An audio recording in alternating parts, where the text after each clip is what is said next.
Сайн байна уу? Өнөөдөр бид байгууллага бизнесийн амжилтад мэдээллийн системийн хэрэглээг хэрхэн үр дүнтэй ашигладаг талаар судлах болно.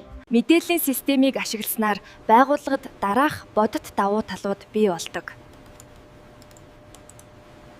Нөөцийн оновчтой хуваарлалт, техник тоног төхөөрөмж, өвөгдөл мэдээлэл болон боловсон хүчнийг бүрэн дүүрэн үр ашигтай ашиглах боломж бүрдэнэ. Төвлөрсөн мэдээллийн сан их хэмжээний өвөгдлийг нэгтгэн хадгалж, компьютер програм хангамжийн тусламжтайгаар найдвартай ашиглах төхцөл бүрддэг. Шуурхай байдал нь мэдээлэл хамгийн сүүлийн үеийн байдлаар шинжлэгдэж байдаг тул хэрэглэгчийг цаг алдалгүй зөв мэдээллээр хангана.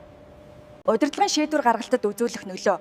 Мэдээллийн систем нь удирдлагын бүх түвшинд шийдвэр гаргахад шаардлагатай тайлан мэдээг богино хугацаанд боловсруулж өгдөг. Газар зүйн байршил цаг хугацаанаас үл хамааран мэдээллийг хамтран эзэмших, цуглуулах, түгээх боломжийг олгодог нь бизнесийн үйл ажиллагааг хөнгөвчилж, гар ажиллагааг эрс багасгадаг. Одоо хоёр бодит жишээг авч үзье. Бараа бүтээгдэхүүний нэгдсэн бүртгэл, худалдааны байгууллага борлуулалтын өдөр тутмын мэдээлэл шинжилгээ хийж, борлуулалтын урьдчилсан таамаглал гаргах, хэрэглэгчид урамшуул олох зэрэгт системийг өргөн ашигладаг.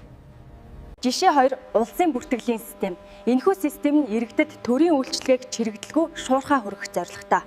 Цахим архив үүсгэх, баримт бичгийн үнийн зөв байдлыг хангах, улсын хэмжээнд нэгдсэн тайлан гаргах зэрэг бүхэл үйл ажиллагааг мэдээллийн систем дэмжиж ажилтдаг. Дүгнж хэлэхэд, мэдээллийн системний техник болон програм хангамжийн тусламжтайгаар өвөгдлийг найдвартай хадгалах, шуурхай боловсруулах замаар бүх үйл ажиллагааг дэмждэг орчин үеийн салшгүй нэг хэсэг юм. Анхаарал хандуулсанд баярлалаа. Дараагийн хичээлээр уулзцгаая.